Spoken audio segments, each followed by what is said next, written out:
Allez, bonjour les clowns, c'est Jérémy, j'espère que vous allez bien. On se retrouve aujourd'hui pour une nouvelle vidéo. Et cette fois-ci, comme vous avez pu bien le voir, c'est une bouquinerie geek. Certes, je sais que ça faisait un vrai bon bout de temps que je l'ai pu faire, mais comme je vous l'ai dit, c'est que je trouve moins de temps ici à trouver. Je trouve moins de temps pour lire des comics. Mais j'en lis pas mal. Le problème, c'est que j'oublie tout le temps de prendre des notes en même temps. Parce que à chaque fois que je lis une histoire, j'essaie d'être à fond dedans pour être à fond dedans et tout comprendre, et parfois j'oublie de prendre des notes, mais bon, m'en voulez pas, hein. Donc ici on est parti pour une nouvelle bouquinerie geek d'un comics dont je n'avais jamais entendu parler, enfin je l'avais jamais dit sur la chaîne, à part pour quand j'ai dû faire la DC Show, je vais arriver, sur le Joker. Je vous ai parlé de ce comics là vite fait. Et bien ici je vais vous détailler un petit peu plus. Bon, il n'y aura pas grand chose, je dirais juste ce que j'avais retenu. Mais sinon, voilà quoi, vous en saurez un peu plus. Donc le comics que je vais parler ici, c'est Batman White Knight. Alors, c'est un comics qui contient 240 pages. C'est, comme vous pouvez le voir là, la collection DC Black Label. C'est scénarisé et dessiné par Sean Murphy. Et ça coûte 24 €. Voilà. Alors pour la petite anecdote, ce bouquin, je l'avais acheté quand j'étais au Comic Con de Paris. Je ne sais plus quand. Je sais plus quand il est apparu. Je pense qu'il est apparu en 2017, 2018, quelque chose comme ça. Je me rappelle plus vraiment. Je sais plus quand est-ce qu'il est apparu ce comics là. Bon, il y aura certains qui vont me le dire. Donc je l'avais acheté à Paris, quand j'étais au Comic Con de Paris, tout simplement parce que je l'ai acheté là parce que il y avait un stand à l'image de ce comics là, parce que c'était un comics récent, il venait juste de sortir et je me suis jeté dessus. Je me suis jeté dessus pour l'acheter et l'avoir directement parce que il y a Batman et puis il y a Batman avec le Joker. Vous connaissez très bien mon avis sur ça. Alors, qu'est-ce que ça raconte comme scénario? En gros, c'est un comics très particulier et une histoire très particulière, puisque à un moment où Batman a fini par péter un cap, genre il était à ça, mais vraiment à ça, de tuer le Joker. Il était vraiment à ça, et toute la police ainsi que quelques habitants de Gotham, y compris ses alliés Batgirl et Nightwing, l'ont vu. Et les gens commencent à croire que Batman va totalement péter un câble, et que la seule personne qui sera capable de sauver la situation, et on va dire entre guillemets Batman, c'est bien évidemment le Joker. Le Joker qui a totalement changé d'apparence, puisqu'il est redevenu un... On le voit plus ici comme le clown prince du crime, le maniaque, le tueur en série à Gotham. Non, là, on voit là, le Joker a été, on va dire, guéri. Et il est devenu un simple homme. C'est-à-dire qu'il est redevenu un humain normal. Genre, il n'a plus le maquillage blanc, il n'a plus les cheveux verts ou quoi que ce soit, non. Il est redevenu un simple humain. Genre, je vais le montrer. Voilà. Ici, hein. De toute façon, j'essaierai, il y aura quand même une vidéo où je vous montre un peu l'intérieur. Mais voilà, là, c'est le Joker. C'est le Joker. Et d'ailleurs, son nom, il se fait appeler Jack Napier. Là, en référence à Tim Burton. Et donc, du coup, ici, il va devenir le nouveau candidat à la mairie de Gotham. Donc, c'est un peu le nouveau chevalier blanc. On va dire que c'est un peu le Harvey Dent nouvelle génération, on va appeler ça comme ça. Et donc du coup ici, Jack Napier va essayer de tout faire pour protéger Gotham, afin de redonner le blason qu'elle avait comme avant. Et il va attaquer Batman sous prétexte que à chaque fois qu'il apparaît, il cause à la ville des centaines, voire des milliers de dollars pour réparer les dégâts qu'il commet. Voilà. Donc normalement, je vous ai envoyé je vous ai mis une vidéo pour montrer un peu l'aperçu à quoi ressemble le comics. Alors, de ce que je vous ai lu, enfin de ce que je vous ai dit, le scénario sur Batman White Knight est pas si mal en fin de compte, honnêtement. Le scénario m'a pas déplu, honnêtement. Ça m'a pas déplu le fait qu'on montre un peu à quoi ressemble dans le sens inverse. Genre à quoi ça ressemble. Qu'est-ce qui serait passé si par exemple, entre Batman et le Joker, Sean Murphy s'est dit, qu'est-ce qui va se passer si c'est l'inverse? C'est-à-dire, est-ce que si le héros devient le méchant et que le méchant devient le héros? C'est pas trop mal. Le scénario est pas trop mal d'avoir pensé ça, même si de temps en temps c'est comment dire, prévisible. C'est en même temps prévisible, comme on peut le voir. Mais le scénario est assez pas trop mal, avec pas mal de rebondissements et tout. Il se passe plein de choses et tout. C'est vraiment pas trop mal qu'on a en guise de scénario. C'est franchement bien. Moi, je veux pas dire que je suis partisan de ça. Non, je suis plutôt fan. Il y a juste le truc qui m'a déçu au scénario, c'est la fin. La fin que je trouve un peu abracadabrante, en fait. Pour ceux qui ont lu le comic savent de quoi je parle. Mais voilà, en fait, je trouve que la fin est un peu... comme j'ai dit, abracadabrante. C'est un peu tiré par les cheveux. Mais voilà quoi. En soi, le scénario est pas mauvais, hein. Franchement, vous pouvez le lire hein, quand même. Je suis quand même pas à ce point. Je vais quand même pas critiquer à ce point. Le scénario, non, le scénario est pas trop mal. Hein. C'est juste la fin que j'ai trouvé abracadabrante, comme j'ai dit. Ils auraient pu travailler ça, donner quelque chose de un peu mieux.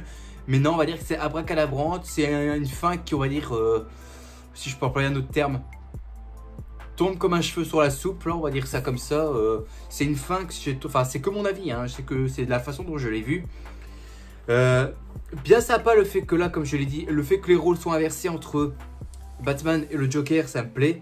Le fait que là, Batman bascule totalement dans la folie. Il bascule totalement dans la folie. De plus qu'à un moment, le Joker va carrément... Bon, c'est pas du spoil, c'est ce qu'on voit dans les premières pages. Quoi, voilà.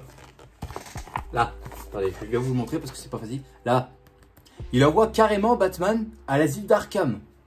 Donc, j'aime bien le fait que là, c'est plus, comment dire, c'est dans le sens inverse de ce qu'on a l'habitude de voir en fait. Hein. C'est vraiment dans le sens inverse de ce qu'on a l'habitude de voir et je suis choqué de voir ça quand même. Hein. Je suis vraiment étonné de voir ça. Je suis vraiment étonné de voir ça et je suis plutôt satisfait quoi parce que je m'étais toujours posé la question qu'est-ce que ça aurait donné si Batman et le Joker avaient des... si leur rôle était opposé on va dire, enfin à l'inverse, si leur rôle était inversé. C'est pas trop mal là qu'on voit le Joker devenir un saint, genre il est redevenu un simple humain, il est redevenu Jack Napier, donc il est redevenu un simple humain. Au départ, j'étais pas fan du tout. Quand j'avais vu le synopsis, j'étais pas fan du tout. Je m'étais dit, comment le Joker peut redevenir normal en fait. Je croyais que le Joker était inguérissable. Mais de toute façon, on va en reparler en dernier point de cette critique-là. Je voulais dire quoi? Oui, le fait que là, le Joker devient un homme d'affaires. Il devient un homme d'affaires, comme j'ai dit. Il veut essayer de devenir le nouveau maire de Gotham afin de rétablir l'ordre. Et qu'il attaque Batman sous prétexte que quoi, Batman fait trop de dégâts... Enfin, cause beaucoup trop de dégâts à la ville et du coup c'est la ville qui doit tout repayer. C'est sympa que c'est le sens inverse en fait. Voilà donc c'est tout ce que je peux dire pour l'instant, c'est plutôt pas trop mal. Concernant les combats. Les combats sont pas trop mal honnêtement. Les combats je dirais même à la fois excellents parce que à chaque fois que tu tournes une page, tu as envie de continuer. Tu as vraiment envie de continuer. Je vais prendre un exemple, si j'arrive à en trouver une, sans trop spoiler ou quelque chose comme ça. Attends, je vais essayer de trouver. Là, par exemple, regarde, tu as une page de combat, 2 pages, et tout ce que tu as envie, c'est de regarder vite fait pour, hop, boum, passer à la page d'après. Voilà, c'est ce que j'aime avec ce comics-là, c'est que t'as comment dire, t'as des combats qui sont vraiment spectaculaires, même si par moments un peu exagérés, j'ai envie de dire, mais ça reste des combats qui sont quand même plutôt foutus, bien foutus honnêtement, j'ai envie de dire. Je perds mes mots, hein, excuse-moi, mais c'est parce que j'essaie de trouver mes mots et de dire un peu ce que j'en pense. Non, le fait que là on a des combats qui sont sympas, par exemple tu as des grandes cases ainsi pour montrer une explosion et tout, je trouve ça génial. C'est plutôt bien foutu pour un bouquin de... C'est 2017 je pense, non? 2017, 2018 ce bouquin, je sais plus. Même parfois tu as des doubles pages ainsi pour présenter comment dire, une planche qui fait au moins, ouais je vais exagérer, les demi-pages en fait de chaque. La moitié de chaque page. C'est pas trop mal en fait, hein, c'est pas trop mal. Les combats sont plutôt sympas. Pour ceux qui diraient que ça manque de pêche, je suis pas spécialement d'accord. Les combats sont plutôt bien foutus pour ce qui est. Les combats sont plutôt bien foutus. Par contre, un point négatif que je vais quand même relever. Et là, il faut que je retrouve la page parce que je ne sais plus du tout où est-ce qu'il est.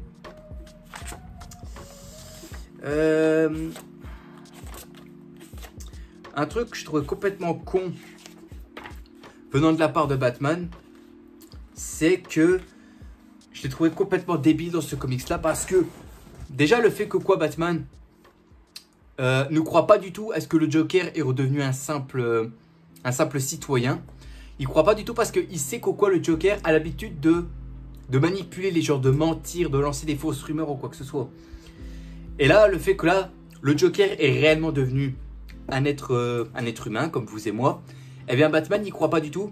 Et c'est ce qui fait les habitants de Gotham ainsi que la police et ses alliés vont commencer à croire que Batman a peut-être perdu la tête. Il a peut-être perdu la raison.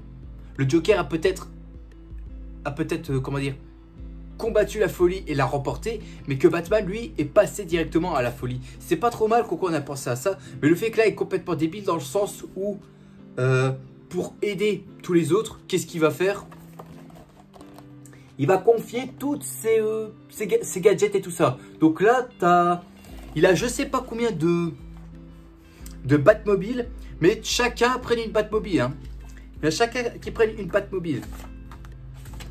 De toute façon, on peut spoiler ou quoi que ce soit parce que personne ne s'inquiète maintenant. Tout le monde l'a au moins lu. Mais le fait que là, Batman partage son équipement avec le GCPD, Joker et Harley et ses alliés, je trouvais ça débile. C'est complètement con, en fait. Je vais vous montrer des exemples. Et merde, j'ai perdu ma feuille, je vais la ramasser après. Regardez là. On a la Batmobile d'Adam West.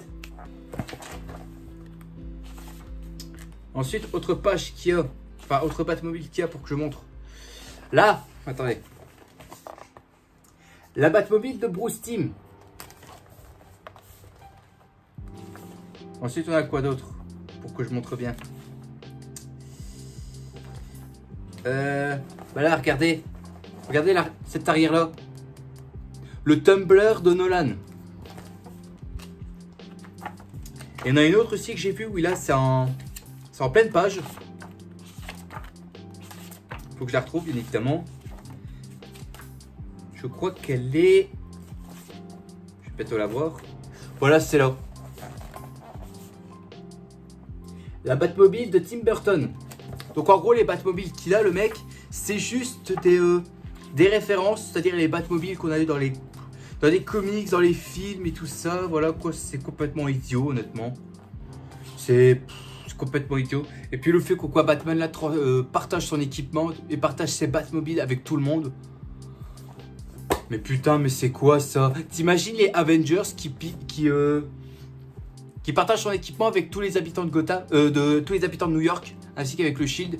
Bon, avec le Shield, je veux bien, mais avec les habitants de New York, c'est complètement con. C'est complètement con.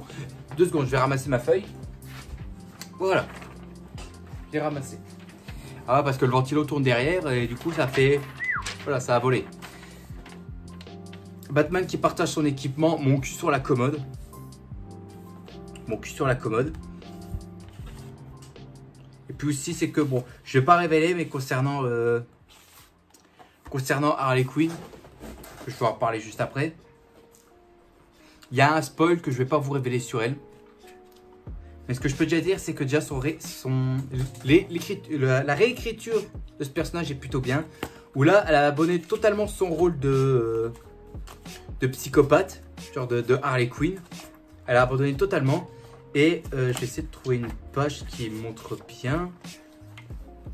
Elle a complètement abandonné pour voilà, pour redevenir la Harley Quinn qu'elle était à l'époque. Bon, elle n'est plus psychiatre, mais elle essaie de devenir l'épouse parfaite pour Jack. Et moi, j'apprécie beaucoup, honnêtement. Parce que là, elle est peu réécrite. Parce que on sent que là, on sait tout le temps que Harley, elle est vraiment attachée au Joker. On le sait déjà, qu'elle est vraiment attachée au Joker. Mais le fait que là, elle comprend que le Joker n'est plus là et que c'est Jack Napier qui a repris le dessus, eh ben la meuf, elle l'a accepté. Elle l'a accepté. Elle n'est pas du genre à... elle a tout de suite compris qu'au quoi le Joker lui plaisait de moins en moins. Mais que là, le fait qu'au quoi Jack a repris le dessus, eh bien, elle a fini par comprendre qu'au quoi c'était réellement lui. Mais le problème, c'est que au début, elle avait du mal à y croire. Parce qu'elle s'est dit, c'est pas possible, ça peut pas être lui, le Joker n'est pas comme ça, il ne réagit pas de cette manière. Mais là, je sais pas, quand Jack revoit Harley, regarde là, à ce moment-là, il lui présente ses excuses pour l'avoir maltraité en étant Joker et tout ça. Ouais. Ouais. C'est pas mal. Et puis on voit d'autres personnages du Batverse, un mec que je ne vais pas vous révéler. Et puis la relation qu'il y a entre Jack et Harley, je veux dire que c'est plutôt attachant. C'est très attachant honnêtement. Parce que là on n'est pas sur deux psychopathes qui... se kiffent et qui aiment tuer les gens. Non, là on est vraiment sur quelqu'un qui a vraiment changé, qui veut vraiment aller de l'avant et construire une nouvelle vie. Genre Jack veut vraiment aller de l'avant et avoir son... comment dire, et être maire de Gotham en fait. Et avoir une vie avec Harleen. Parce que il veut totalement oublier, parce que là il va de l'avant, il veut vraiment oublier son passé de Joker en fait. Et c'est ça que j'aime bien en fait. C'est quand on voit un homme qui au départ était complètement fou et que d'un coup il se réveille, pardon, et il avance dans la vie pour devenir un homme bien plus grand, plus fort et meilleur en fait. Et j'aime beaucoup ce genre de discours où un homme au départ perdait la raison, il ne savait pas quoi faire et qu'après il se réveille et il sait ce qu'il doit faire. C'est un discours que moi j'aime beaucoup. Contrairement aux gens de la politique où on n'a pas du tout ça, hein, parce que tu en as certains qui font ce genre de choses, genre qui ont pété un câble et qui vont se réveiller, mais d'ici 2-3 jours ils recommencent. Alors que là, tu as Jack qui essaie constamment de s'en sortir. Bon, malgré que par moment, mais ça je vais révéler après, je vais le dire après. Alors le rythme là-dedans est très effréné honnêtement. On est sur un... Je vais essayer de vous montrer là. On est sur un rythme qui est tellement divertissant et bien effréné dans le sens où on tourne vite les pages tellement parce que le scénario a tendance à nous emballer quand tu... Par exemple, tu lis une case, c'est intéressant, tu vois à côté, c'est plus intéressant, tu as envie de tourner les pages pour connaître la suite du scénario. C'est souvent comme ça que ça se passe. C'est souvent ainsi que ça se passe. J'aime beaucoup le fait que là, on a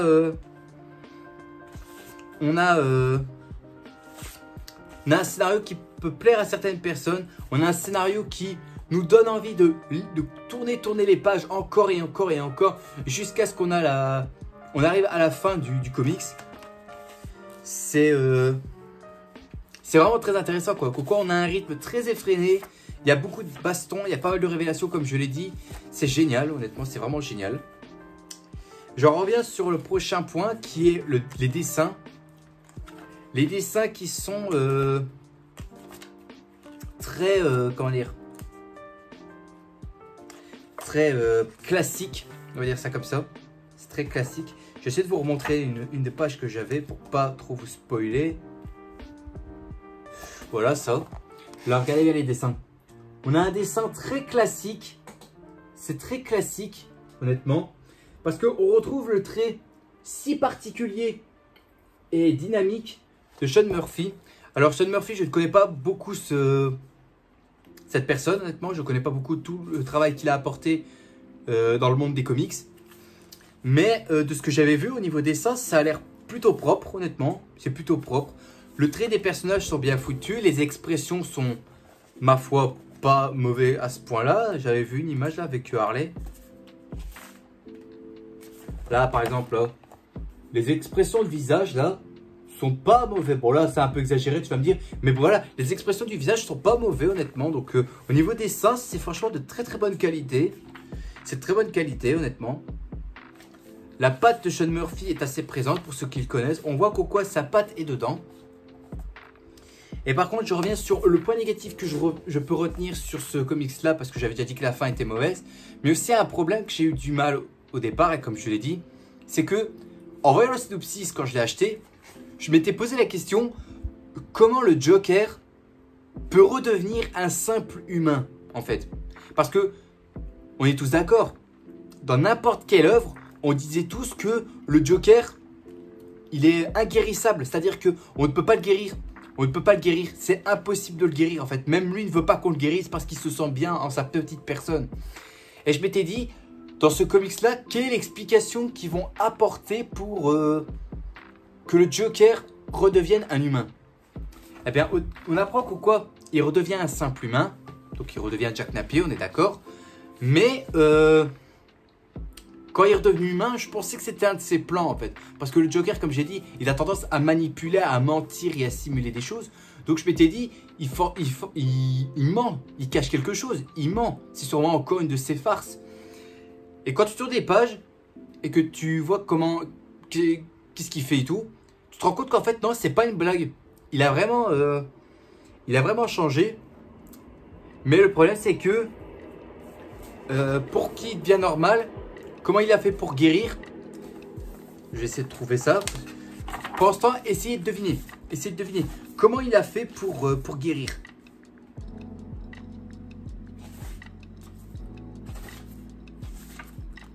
Comment il a fait pour guérir? Est-ce que quelqu'un le sait pour l'instant? Là. Vous l'avez trouvé? Eh ben, je vais vous dire la réponse. Il prenait des médocs. Le Joker prend des médocs pour aller mieux. Non mais... C'est quoi ça? C'est quoi? C'est quoi cette idée? Dans aucun comics ou film ou série ou jeu vidéo ou n'importe quoi, dans aucune œuvre, j'ai jamais vu un moment où le Joker essaie d'avaler des médicaments pour redevenir normal. C'est n'importe quoi, franchement. C'est le seul truc que je peux reprocher à ça, parce que le fait que le Joker utilise des pilules ou prend des médicaments pour essayer de redevenir normal, c'est n'importe quoi, franchement. Moi, je pensais qu'il allait se réveiller. Genre, il y a un déclic. C'est qu'au moment où il s'est fait casser la gueule par Batman, je m'étais dit, il a eu un déclic. Ben non, là, c'est des médocs. Il prend des médocs pour aller mieux. Et c'est lui-même qui prend ça, hein. C'est lui-même qui prend ça. Hein. C'est pas un médecin d'Arkham qui lui a dit de faire ça. Non, non, non. C'est lui-même qui s'est dit ça. C'est complètement débile, franchement. C'est débile, cette idée-là. Donc, voilà. Donc, pour conclure, Batman White Knight, comme j'ai dit, il y a 2 points négatifs gros que j'aime pas, mais dans l'ensemble, c'est quand même un bon comics à lire, franchement. Si vous ne l'avez pas lu, je vous conseille, franchement. C'est un comics qui est très sympa à lire, c'est très sympa à découvrir, honnêtement. C'est sympa, les traits des dessins sont... Enfin, les dessins sont pas dégueux, sont sublimes, honnêtement. C'est très dynamique. Il y a bon, aussi le fait que Batman partage toutes ses Batmobiles avec la police et tout ça. Ça, oui, on peut s'en passer. Mais dans l'ensemble, ça reste quand même un comics très intéressant à lire, franchement. C'est pas le meilleur, mais c'est quand même assez sympa à lire. Et ça permet de plonger dans un côté psychologique, hein, tu sais. Pour se dire que ce comics-là essaie de nous montrer un peu à quoi ça ressemble quand les rôles sont inversés entre Batman et le Joker. C'est très intéressant que Sean Murphy a pu tenter ça, franchement. Ça m'a plutôt convaincu, malgré qu'il y a quand même des choses qui m'ont pas vraiment convaincu, comme je vous l'ai dit. La fin, Batman qui partage ses véhicules, et le fait que le Joker redevient normal à cause des pilules, faut laisser tomber. Mais sinon, c'est un beau comics, franchement. Si vous ne l'avez pas lu, je vous le conseille. Achetez-le. Ça vaut vraiment le coup. Ça vaut vraiment le coup. Et donc voilà, cette bouquinerie qui est terminée. J'espère à tous que ça vous a plu. Si c'est le cas, mettez un gros like qui me ferait extrêmement plaisir et qui me motiverait bien évidemment à continuer. Aussi, abonnez-vous parce que ça attaque les gamins vidéo qui ne sont pas encore abonnés. Alors faites attention car je vous ai à l'œil. Et on se retrouvera demain pour une prochaine vidéo. Sur ce, je vous dis à la prochaine. N'oubliez pas le grand maximum, tout ce qui fait plaisir. Et profitez de la vie aussi, elle est extrêmement importante. Il ne faut surtout pas la gâcher, c'est moi qui vous le dis. Allez, à plus tout le monde. Salut à tous.